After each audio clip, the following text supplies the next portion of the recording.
Hello दोस्तों, स्वागत है आपका दृष्टि पीसीएस के बिहार स्पेशल प्रोग्राम में। मैं हूं केवल आपके सामने। 30 सितंबर को तय हो चुका है कि परीक्षा होगी और समय अब बहुत कम बचा है। उम्मीद है कि आप अपनी तैयारी को अच्छे से धार दे रहे होंगे, उसे अंतिम रूप दे रहे होंगे। इसी के साथ ही जब चूंकि आप सब कुछ पढ़ चुके हैं, करंट अफेयर भी रिवाइज कर चुके हैं, प्रमुख योजनाएं भी देख चुके हैं और कुछ और प्रोग्राम जो आए थे स्पेशल बिहार के वो भी आपने देखे ही होंगे, प्लस अपनी अलग से जो आपने नोट्स बनाए होंगे वो सब पढ़ ही रहे होंगे। तो इसी क्रम में रिवाइज करने के क्रम में एक चीज और रह जाती है, वह है भारत की वन स्थिति रिपोर्ट। न सिर्फ भारत के संदर्भ में बल्कि बिहार के संदर्भ में भी, क्योंकि बिहार में भी वन क्षेत्र है, बिहार में भी राष्ट्रीय उद्यान है, बिहार में भी अभ्यारण्य है। इसलिए यह जानना जरूरी हो जाता है कि हम अच्छे से इसे भी देख सकें कि कितनी चीजें हैं जो कि परीक्षा में आपसे पूछी जा सकती हैं, जिनके बारे में आपको जानकारी होनी चाहिए। तो इसी बात को ध्यान में रखते हुए भारत एवं बिहार दोनों को हम शामिल कर रहे हैं अपने इस एपिसोड में। और यह जो स्पेशल होगा, भारत वन स्थिति रिपोर्ट 2021 के आधार पर सारे आंकड़े आपके सामने प्रश्न के रूप में और कुछ अन्य जानकारी के रूप में प्रस्तुत किए जाएंगे। प्लस कुछ और बातें हैं जो कि इस एपिसोड के लास्ट में हम डिस्कस करेंगे। तो चलिए शुरू करते हैं। India state of forest report 2021 किस संस्था के द्वारा तैयार की जाती है? तो यह इंडिया स्टेट ऑफ फॉरेस्ट जो रिपोर्ट है वह भारतीय वन सर्वेक्षण यानी कि FSI द्वारा तैयार की जाती है। यह रिपोर्ट जो है हर 2 साल में आती है, आपको याद रखना है, हर 2 वर्ष में यह रिपोर्ट आती है, 2 वर्ष में। अभी जो 2021 की रिपोर्ट आई है वह लेटेस्ट रिपोर्ट है और वह जो है 17वीं रिपोर्ट है। 17वीं रिपोर्ट है। कौन सी? 2021 वाली। ठीक है। अगर पूछ लिया जाए कि पहली रिपोर्ट कब आई थी, तो आपको बताना है कि वर्ष 1987 में पहली रिपोर्ट आई थी और अब तक में यह 17वीं है और 2021 की है, यानी कि India state of forest report 2021 नवीनतम रिपोर्ट है और सबसे पहली 1987 में आई थी। और अगर आपसे पूछ लिया जाए कि भारतीय वन सर्वेक्षण की स्थापना कब हुई थी, तो इसके लिए आप बताएंगे कि भारतीय वन सर्वेक्षण की स्थापना वर्ष 1981 में हुई थी। ठीक है। तो इसकी स्थापना 81 में, रिपोर्ट की शुरुआत 87 में और उसके बाद अभी जो लेटेस्ट है 2021 की रिपोर्ट है। अब कुछ बातें हैं, जैसे कि मैं आपसे बताया कि द्विवार्षिक प्रकाशन है।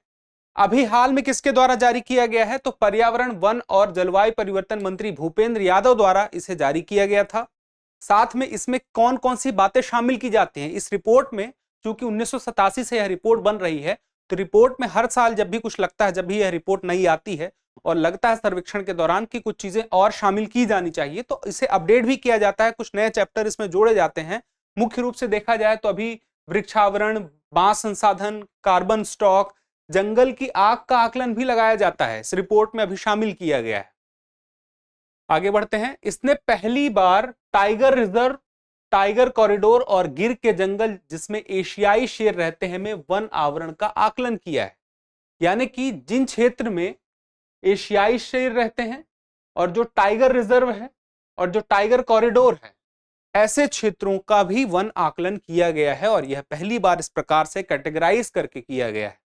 आगे देखिए, वर्ष 2011 से 21 के मध्य बाघ गलियारों में वन क्षेत्र में 37.15 वर्ग किलोमीटर, जो कि कितना है, 0.32% की वृद्धि हुई है। लेकिन बाघ अभयारण्यों में 22.6 वर्ग किलोमीटर यानी कि 0.04% की कमी आई है।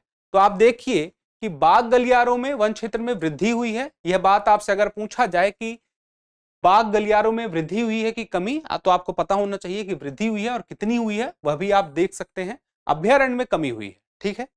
अब देखिए, इन 10 वर्षों में 20 बाघ अभयारण्य में वनावरण में वृद्धि हुई है। मतलब 20 ऐसे अभयारण्य हैं जहां वृद्धि हुई है, लेकिन 32 ऐसे बाघ अभयारण्य हैं जहां वनावरण क्षेत्र में कमी आई है। तो इस बात को भी आपको याद रखना है कि कहां वृद्धि हो रही है, कितने में कमी हो रही है। ये 10 वर्ष के आंकड़े हैं।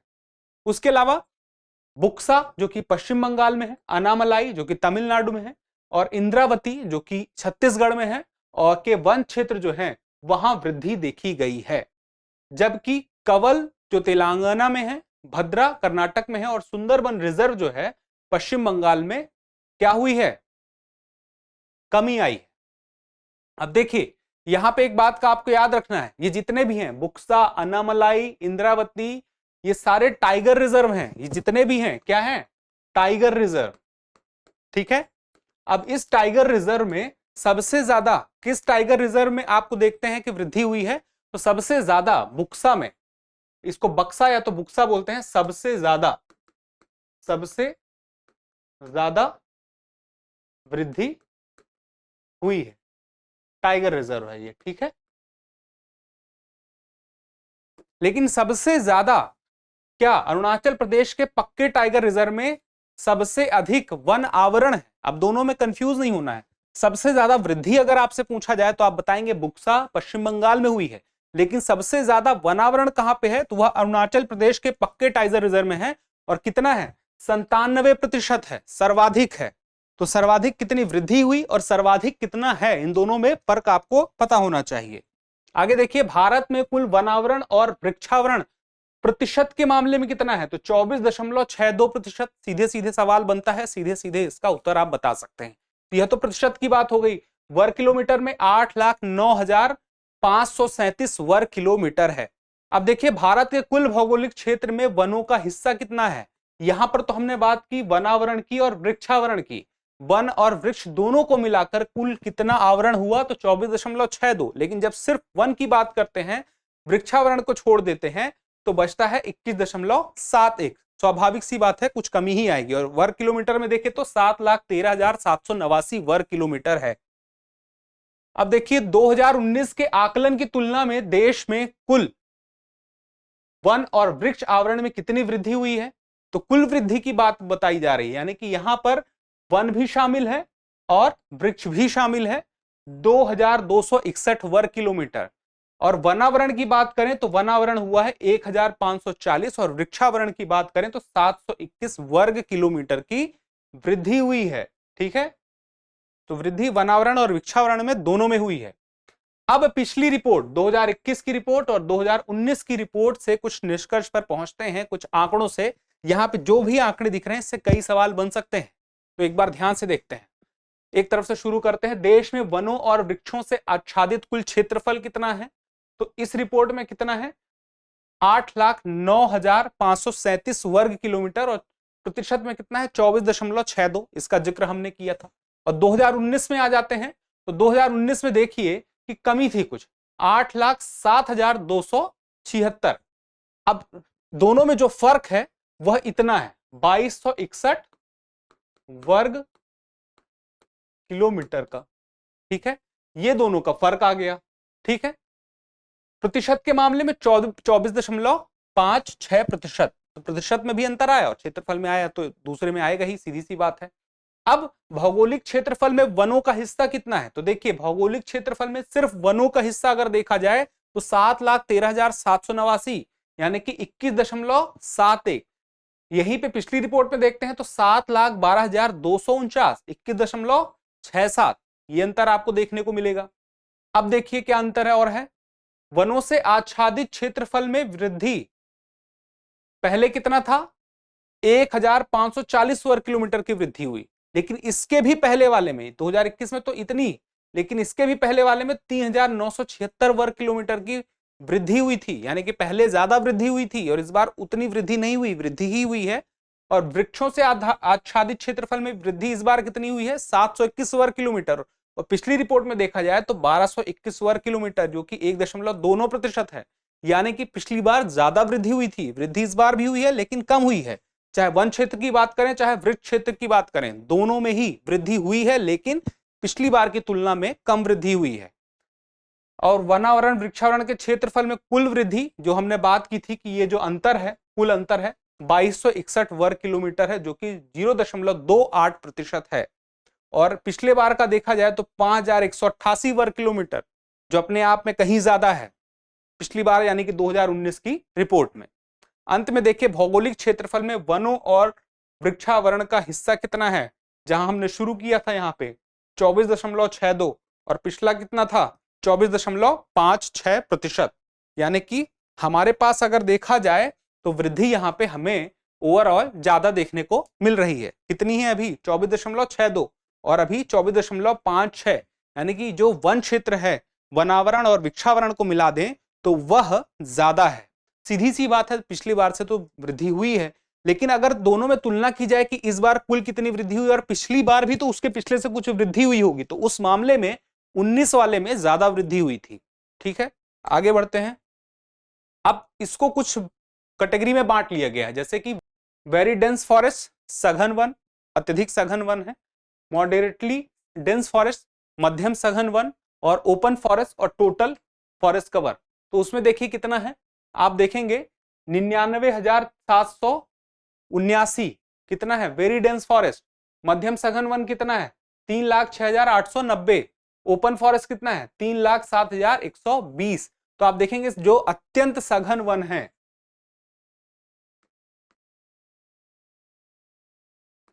वह जो है बाकी सबसे कम है, 3.04%, 9.33, 9.34, और टोटल ये कितना हो गया 21.71। ठीक है, अब आगे देखिए, भारत में वनावरण वृद्धि के मामले में शीर्ष स्थान पर कौन सा राज्य है, मतलब किस राज्य में सबसे ज्यादा वनावरण की वृद्धि हुई है, तो वह हुई है आंध्र प्रदेश में 647 वर्ग किलोमीटर। आंध्र प्रदेश में। तेलंगाना की बात करें तो 632 वर्ग किलोमीटर, कंफ्यूज नहीं होना है, आंकड़े देखिए 647 632। ओडिशा में 537 वर्ग किलोमीटर, यही क्रम रहेगा, पहला दूसरा और तीसरा। क्षेत्रफल के हिसाब से देश के शीर्ष वन क्षेत्र वाले राज्यों में मध्य प्रदेश किस स्थान पर है, यानी कि सबसे ज्यादा वन क्षेत्र कहां पर है, तो उस मध्य प्रदेश में है, मध्य प्रदेश पहले स्थान पर है।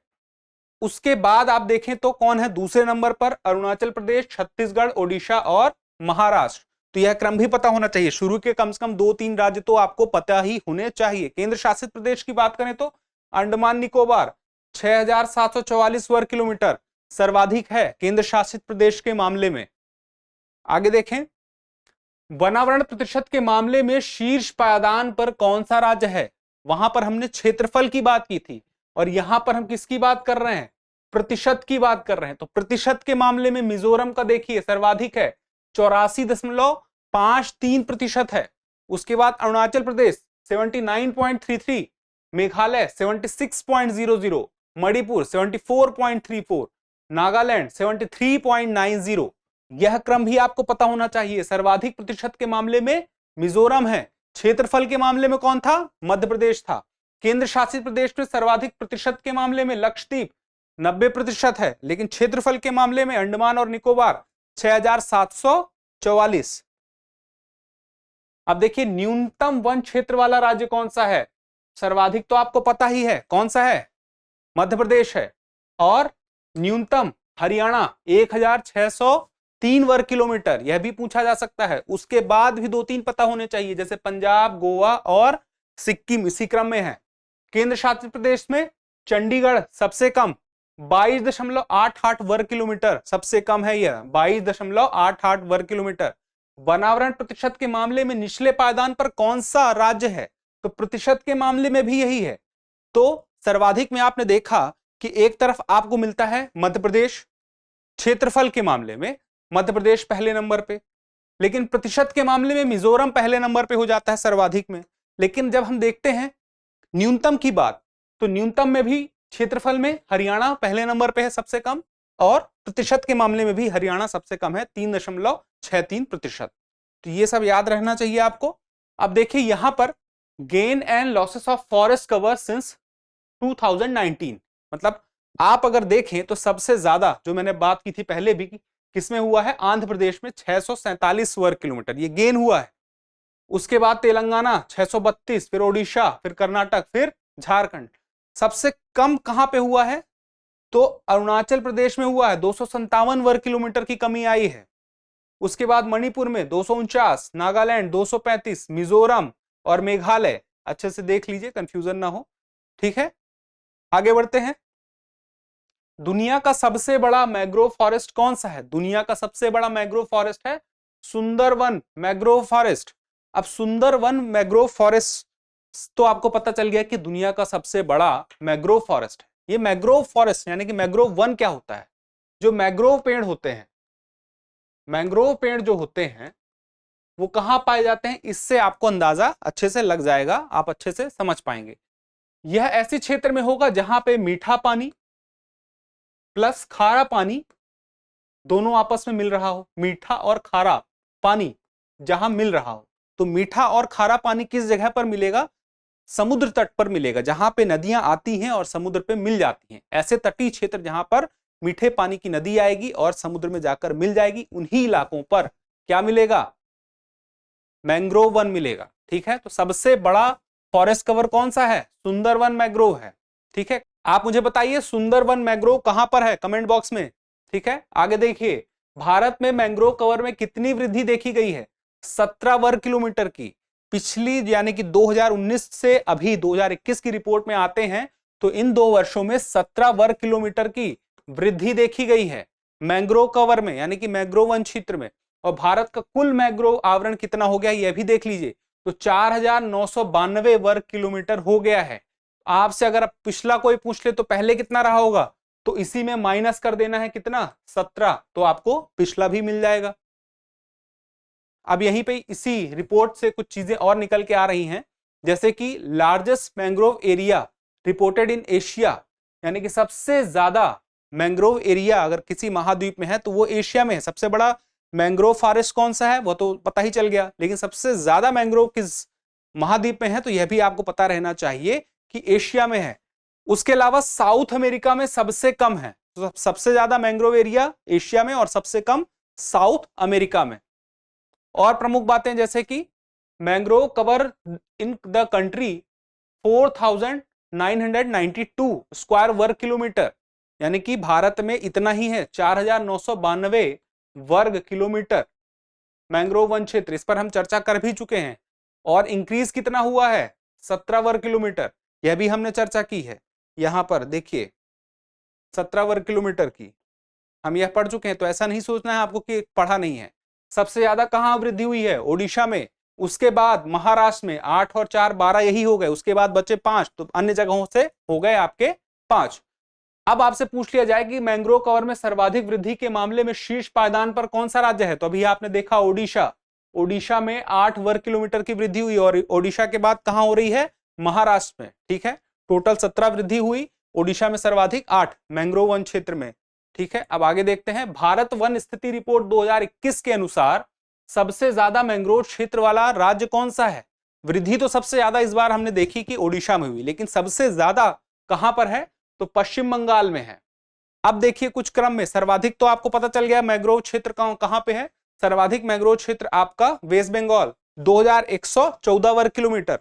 उसके बाद देखिए दूसरे नंबर पे कौन सा दिख रहा है? गुजरात दिख रहा है दूसरे नंबर पे। तीसरे नंबर पे कौन सा दिख रहा है? तीसरे नंबर पे आपका हो गया अंडमान और निकोबार आइलैंड। उसके बाद चौथे नंबर पे आंध्र प्रदेश, फिर उसके बाद 5वें नंबर पे महाराष्ट्र। तो पांचों आपको याद ना हो, लेकिन कम से कम शुरू के 2-3 तो याद हो।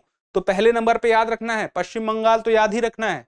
दूसरे नंबर पे आपको गुजरात याद ही रखना है, और तीसरे नंबर पे आपको कम से कम नहीं तो अंडमान और निकोबार भी याद रखना है। ठीक है, आगे बढ़ते हैं। भारत वन स्थिति रिपोर्ट 2021 के अनुसार भारत का कुल कार्बन स्टॉक कितना होने का अनुमान है? तो कुल 7204 मिलियन टन कार्बन स्टॉक होने का अनुमान है। तो कार्बन स्टॉक का मतलब यह हो गया कि जो पर्यावरण में मौजूद कार्बन है उसका कुल स्टॉक यहां पर इतना है 7204, यानी कि अगर पर्यावरण में यही इतना ही कार्बन पर्यावरण में पहुंच जाए तो पर्यावरण को कितना नुकसान हो सकता है, तो इतना इस वन ने अपने पास स्टॉक करके रखा है। जैविक एवं अजैविक दोनों रूपों में मिलाकर कुल 7204 मिलियन टन कार्बन यहां पे स्टॉक है। 2019 की तुलना में देश के कार्बन स्टॉक में 79.4 मिलियन टन की वृद्धि हुई है। पहले जितना भी रहा होगा उससे 2019 के बाद में 21 में 79.4 मिलियन टन बढ़ चुका है कार्बन स्टॉक। और भारत का लक्ष्य ही है कि जितना कार्बन स्टॉक बढ़ाएगा उतना वह पर्यावरण परिवर्तन से लड़ने की दिशा में अपना सहयोग करेगा। तो यह तो 2 साल में हुआ, तो 1 साल में कितना? 39.7 मिलियन टन 1 साल का हो गया, क्योंकि रिपोर्ट 2 साल में तैयार होती है और कुल इतना हुआ तो उसका आधा 1 साल में होगा। आगे देखिए, भारत में सबसे अधिक कार्बन स्टॉक वाला राज्य कौन सा है?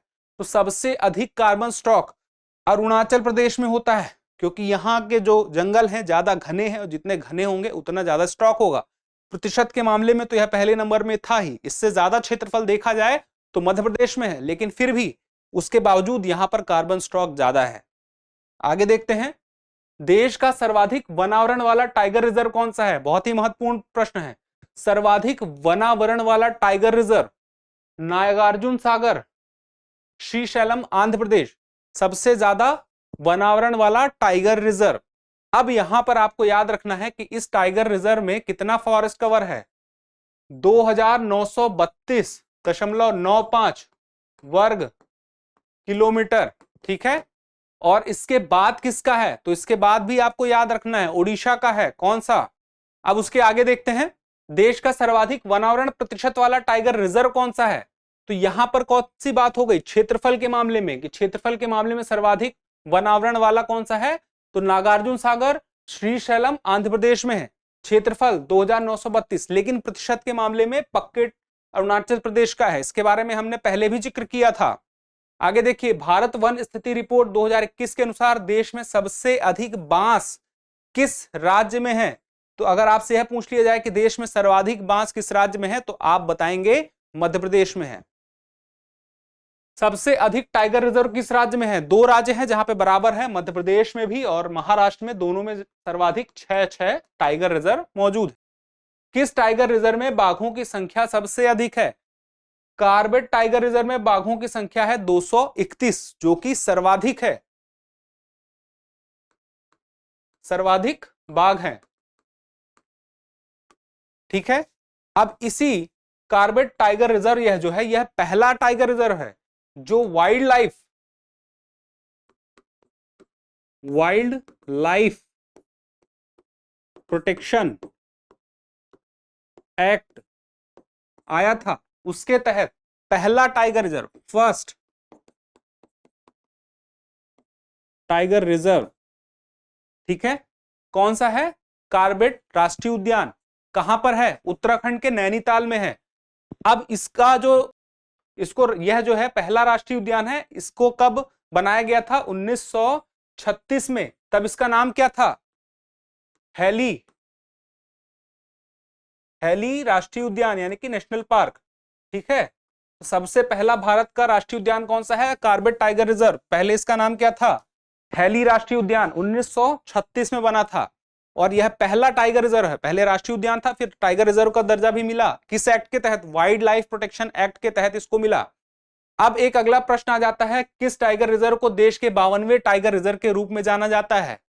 तो रामगढ़ विषधारी टाइगर रिजर्व जो है, याद रखिएगा, रामगढ़ विषधारी टाइगर रिजर्व कौन सा है? 52वें नंबर का है। कहां पे है? राजस्थान के बूंदी जिले में, बूंदी राजस्थान, ठीक है। कितने हो गए? 52वां यह है रामगढ़ विषधारी टाइगर रिजर्व, बूंदी राजस्थान में है। अब यह मैंने पहले ही बताया था कि भारत में 52 टाइगर रिजर्व हैं, पिछले वीडियो में टारगेट बीपीएससी में, तो उसमें से कुछ लोगों ने कमेंट भी किया था 52 नहीं 53 हो गए हैं। तो हम इस पर भी थोड़ी चर्चा कर लेते हैं कि संख्या 52 है या 53 है। तो इसके लिए हमें पिछले साल की न्यूज पे जाना पड़ेगा। 5 अक्टूबर की खबर थी 2021 की, जिसमें यह कहा गया कि नेशनल टाइगर कंजर्वेशन अथॉरिटी यानी कि NTCA यही निर्धारित करती है कि कौन टाइगर रिजर्व होगा और कौन टाइगर रिजर्व नहीं होगा। इसका अप्रूवल देती है यही नेशनल टाइगर कंजर्वेशन अथॉरिटी, ठीक है। तो नेशनल टाइगर कंजर्वेशन अथॉरिटी ने अप्रूवल दिया छत्तीसगढ़ गवर्नमेंट के प्रपोजल को कि combined area of Guru Ghasidas national park और Timor Pingla wildlife sanctuary को टाइगर रिजर्व घोषित किया जाएगा। इस प्रपोजल को सरकार ने जो प्रपोजल दिया था, छत्तीसगढ़ की सरकार ने उसे क्या कर दिया? एक्सेप्ट कर लिया, अप्रूव कर दिया। इसको फिर से देख लीजिए हिंदी में भी, अगर वहां पे कंफ्यूजन हो रहा हो तो एक बार फिर से देख लीजिए कि राष्ट्रीय बाघ संरक्षण प्राधिकरण यानी कि NTCA ने छत्तीसगढ़ में एक नए टाइगर रिजर्व को प्रस्ताव को मंजूरी दी थी। छत्तीसगढ़ सरकार के प्रपोजल को उन्होंने अप्रूव किया था, जो मैंने आपसे बताया। और नया टाइगर रिजर्व जो बना या जिसके लिए अप्रूवल मिला, तो वह गुरु घासीदास राष्ट्रीय उद्यान और उसके साथ में अभ्यारण्य है कौन सा? तिमोर पिंगला वन्यजीव अभ्यारण्य के क्षेत्रों को जोड़कर बनाया जाएगा टाइगर रिजर्व। तो इसके लिए प्रस्ताव को मंजूरी तो दे दी गई, साफ साफ लिखा था न्यूज में, प्रस्ताव को मंजूरी दे दी गई। लेकिन इसी NTCA NTCA यानी कि नेशनल टाइगर कंजर्वेशन अथॉरिटी की जो वेबसाइट है वहां पर जो सूची है उस सूची में अभी भी 52 ही टाइगर रिजर्व मौजूद हैं। 53वां अभी लिस्टेड नहीं हुआ है, लिस्ट में अभी नहीं आया है, भले अप्रूवल मिल गया है। तो आपके परीक्षा में अगर प्रश्न आता है तो प्रश्न किस प्रकार से पूछा गया है कि अप्रूवल मिला है या इसको NTCA ने क्या कर दिया है, प्रस्ताव को मंजूरी दे दी है, या तो कौन है, तो उस हिसाब से ऑप्शन क्लियर रहेगा। मतलब आपको कंफ्यूजन प्रश्न भी पूछने वाला नहीं करेगा। तो उस हिसाब से ऑप्शन रहेगा कि आपके लिए इतनी आसानी रहे कि आप सही उत्तर पर टिक कर सकें। अगर ऑप्शन में वो 52 देते हैं तो उसके बाद 53 आपको देखने को नहीं मिलेगा। अगर 53 रहता है तो आपको 52 देखने को नहीं मिलेगा। ऐसी मेरी संभावना है कि ऐसा ही होगा। इस कंफ्यूजन में आप नहीं फंसने वाले हैं, क्योंकि अभी देखिए हाल ही में इंटरनेशनल टाइगर डे मनाया गया था। कब मनाया जाता है इंटरनेशनल टाइगर डे? 29 जुलाई को। 29 जुलाई को मनाया गया अंतरराष्ट्रीय बाघ दिवस। प्रधानमंत्री नरेंद्र मोदी जी ने इस दिन ट्वीट भी किया था और अपने ट्विटर में उन्होंने कहा है, it would make you proud that India has 52 tiger reserves covering over 75,000 square kilometre. ये 29 जुलाई 2022 को ट्वीट आया और 29/2022 मतलब अभी की ही बात है। और वह जो अप्रूव हुआ था 21 में ही हो गया था। उसके बावजूद प्रधानमंत्री जी ने 52 टाइगर रिजर्व की ही बात की है। तो यह भी आपको याद रखना है। 29 जुलाई को इसी बहाने एक और फैक्ट मिल गया, क्या? इंटरनेशनल टाइगर डे 29 जुलाई। ठीक है, तो आपको कंफ्यूज नहीं होना है। ये डेट भी देख लीजिए यहां पे, अगर आपको दिख रहा होगा तो 29 जुलाई 2022। तो कंफ्यूज नहीं होना है। अप्रूवल मिल चुका है लेकिन लिस्ट में अभी नहीं आया है, तो ऑप्शन उस हिसाब से आपको मिल जाएगा कि आप सही उत्तर को टिक कर सकें। आगे बढ़ते हैं। The highest number of tiger reserve are found in the state of Madhya Pradesh and Maharashtra. इस बारे में हम जिक्र कर चुके हैं, दोनों में 6-6 है। उसके अलावा smallest tiger reserve in Orang Assam में है, 492 वर्ग किलोमीटर का है। ठीक है, उसके अलावा highest number of tigers are found in Corbett reserve 231, इस पे भी हम जिक्र कर चुके हैं। उसके अलावा टाइगर डेंसिटी पर 100 square kilometre is highest in Corbett tiger reserve, यानी कि प्रति 100 वर्ग किलोमीटर में 14 टाइगर मौजूद हैं। किसमें? कार्बेट टाइगर रिजर्व में, जिसके बारे में भी हम बात कर रहे थे थोड़ी देर पहले। तो यानी कि जो टाइगर का डेंसिटी है सर्वाधिक कहां पर है? जिम कार्बेट टाइगर रिजर्व में है। ठीक है, तो इसमें भी कंफ्यूज नहीं होना है। बाघ आबादी के मामले में भारत का विश्व में कौन सा स्थान है? पहला स्थान है। दुनिया के लगभग 70% बाघ, इसके आंकड़े भी हैं, एक बार मैं गलत आंकड़े ना दूं, देख लेता हूं। 2967 बाघ हैं। 2967 बाघ हैं। कितने बाघों में? 3870 बाघों में। इतने विश्व में बाघ हैं और भारत में उसका लगभग 70%, 2967। दूसरे नंबर पे रूस है और इंडोनेशिया है, फिर भी यह काफी पीछे है। तो फिर भी आपको 3 देश तो याद रहने चाहिए। पहला तो भारत है, इसको आप नहीं भूलेंगे, दूसरा रूस और तीसरा इंडोनेशिया। अगला देखिए, शेर को IUCN की किस कैटेगरी में रखा गया है? शेर को IUCN की इंडेंजर्ड कैटेगरी में रखा गया है, यह भी आपको पता होना चाहिए, पूछा जा सकता है। अब रॉयल बंगाल टाइगर के बारे में जान लेते हैं। रॉयल बंगाल टाइगर, जिसका साइंटिफिक नेम क्या है? पैंथेरा टाइग्रिस है, इंडेंजर्ड स्पीसीज है। IUCN क्या है? अंतरराष्ट्रीय प्रकृति संरक्षण संघ, जिसको इंग्लिश में क्या कहते हैं? International union for conservation of nature, IUCN। IUCN ने अपने रेड लिस्ट में साफ साफ कहा है कि जो रॉयल बंगाल टाइगर है, पैंथेरा टाइग्रिस है, वह इंडेंजर्ड स्पीसीज है। ठीक है, आपसे पूछा जाएगा तो आप बता सकते हैं। और यह जो है भारत का राष्ट्रीय जानवर है। कब बनाया गया था? अप्रैल 1973 में। इसके अलावा tiger in India account for 70% of the world. कितना? 3890 जो टाइगर हैं उसका 70% कहां पर है? भारत में है। इस बारे में भी हम जिक्र कर चुके हैं। आगे बढ़े, अब आते हैं बिहार विशेष के बारे में कुछ चर्चा करने के लिए। तो बिहार विशेष के बारे में देख लेते हैं। बिहार में वनावरण इसी रिपोर्ट के हिसाब से, Indian state of forest report के हिसाब से आप देखिए तो सबसे अति सघन वन, वेरी डेंस फॉरेस्ट कितना है? 333.42 वर्ग किलोमीटर। कुल भौगोलिक क्षेत्रफल का कितना है? 0.35। कुल भौगोलिक क्षेत्रफल की बात हो रही है, यानी कि बिहार का कितना क्षेत्रफल है उसका 0.35% क्या है? अति सघन वन है। उसके अलावा मध्यम सघन की वन की बात करें तो 3285.83, 3.49% कुल भौगोलिक क्षेत्र का। उसके बाद खुला वन ओपन फॉरेस्ट 3761.54 यानी कि 4%, और कुल बात करें तो 7380.79 वर्ग किलोमीटर, जो कि कुल भौगोलिक क्षेत्र का 7.84 क्या हो जाता है, प्रतिशत हो जाता है। इसके अलावा कुछ झाड़ियां भी हैं 235.89 जो कि 0.25% क्षेत्र में आती हैं। अब बात आती है कि बिहार का जो कुल क्षेत्रफल है वह 94,163 वर्ग किलोमीटर है। अगर भौगोलिक क्षेत्रफल को हटा दिया जाए तो कितना बचता है, 91.91%। यह जो है गैर वन क्षेत्र है, गैर वन क्षेत्र है बिहार में। अब बात आती है कि इस 94,163 वर्ग किलोमीटर जो कि बिहार का कुल क्षेत्रफल है, इससे हम जो वनावरण है उसका जो हम क्षेत्रफल घटा दें तो उसके बाद जो बचेगा वह होगा 86,546 वर्ग किलोमीटर। ये क्या होगा, बचा हुआ गैर वन क्षेत्र, यही 91.91%, यही गैर वन क्षेत्र प्रतिशत में। ठीक है, आगे देखिए, बिहार में रिकॉर्डेड वन क्षेत्र, इसी को अभिलिखित वन क्षेत्र भी कहते हैं, तो रिकॉर्डेड अलग हो जाएगा, वहां पे हम अति सघन, मध्यम सघन, ओपन फॉरेस्ट अलग था, और ये रिकॉर्डेड अलग होता है। इसे आरक्षित, संरक्षित और अवर्गीकृत क्षेत्र में व्यक्त करते हैं। ये तीनों है क्या, पहले ये देख लेते हैं। आरक्षित वन क्या होता है, सरकार की प्रत्यक्ष निगरानी इसमें होती है।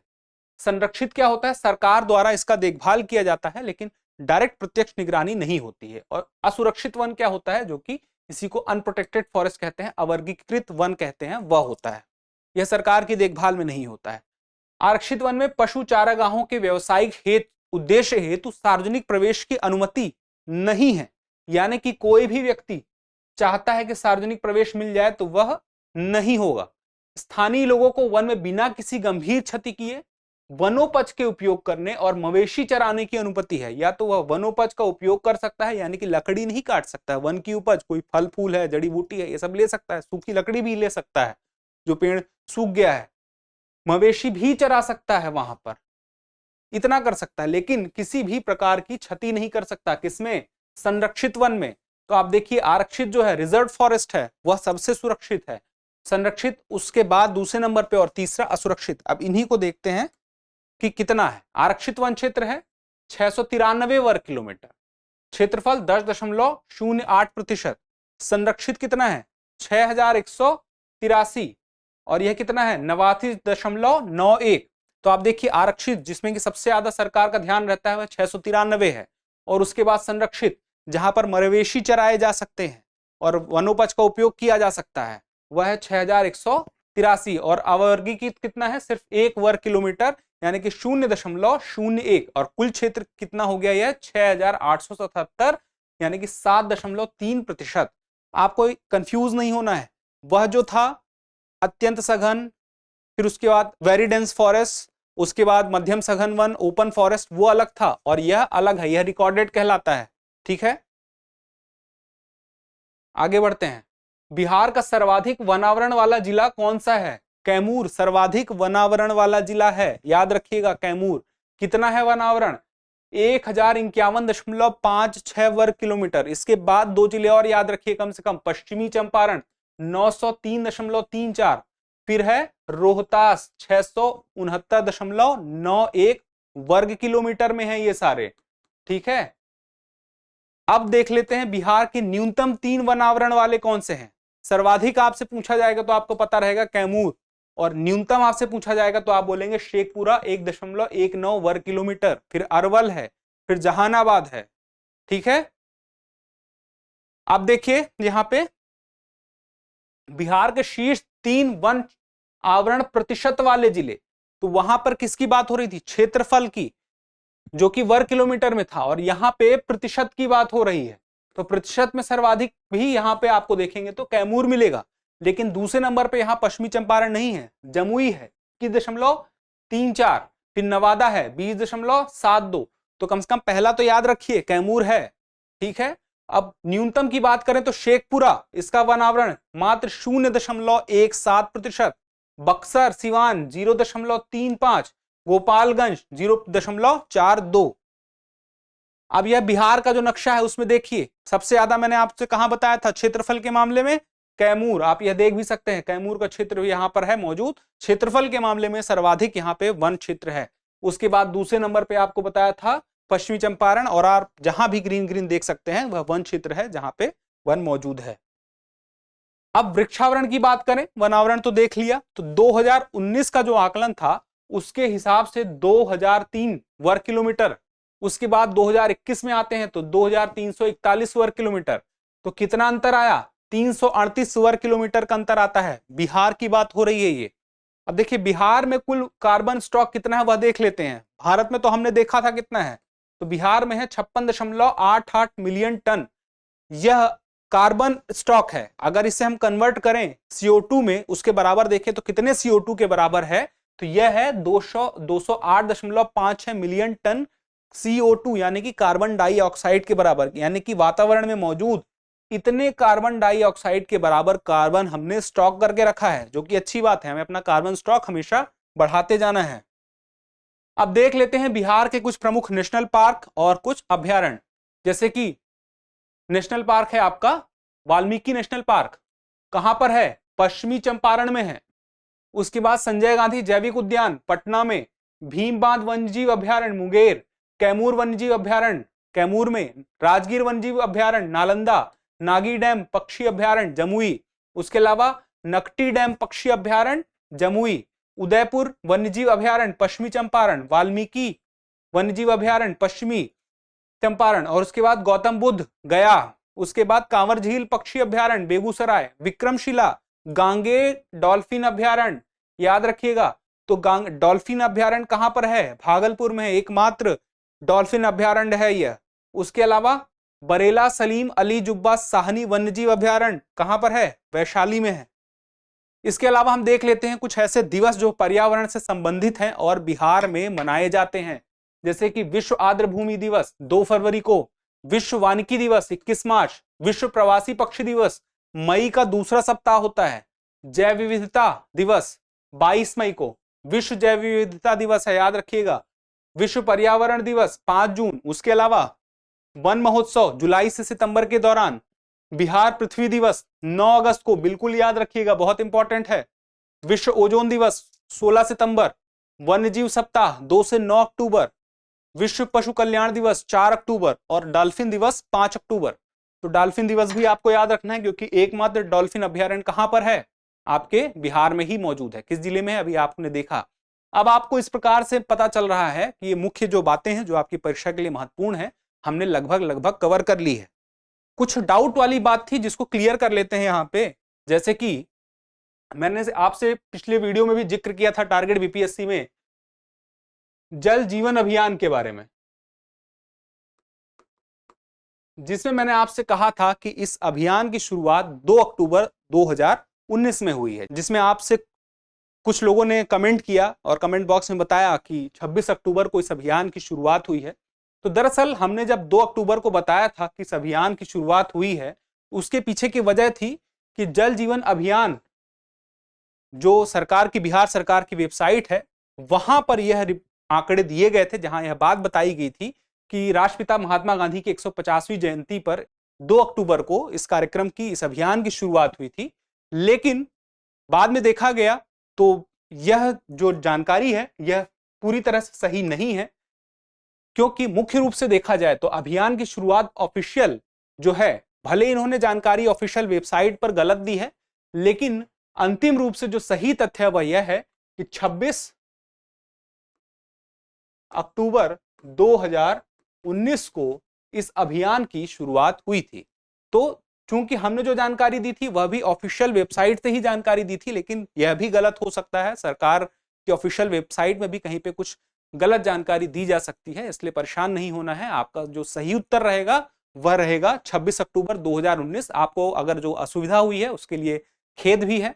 और अब चूंकि यहीं पे वीडियो समाप्त करना होगा, उसके पहले एक बात और कि मैं कोई भी गुटखा पान सुपारी नहीं खाता हूं। कई बार ऐसे कमेंट मैंने देखे हैं, टारगेट बीपीएससी एपिसोड में भी देखे हैं कि सर ने कुछ पान खाया या गुटखा खाया है। तो ऐसा कुछ भी नहीं, हो सकता है थोड़ी बहुत चेहरे की बनावट है जिससे ऐसा लगा होगा, पर ऐसा बिल्कुल भी नहीं है, ना तो मैं खाता हूं। पर्सनल चॉइस है, अगर कोई खाता है तो खा सकता है, लेकिन नहीं खाना चाहिए, मेरा भी यही मानना है। तो जल्दी मिलते हैं किसी अगले वीडियो में किसी नए टॉपिक के साथ में। तब तक के लिए स्वस्थ रहें, मस्त रहें और पढ़ते रहें। धन्यवाद।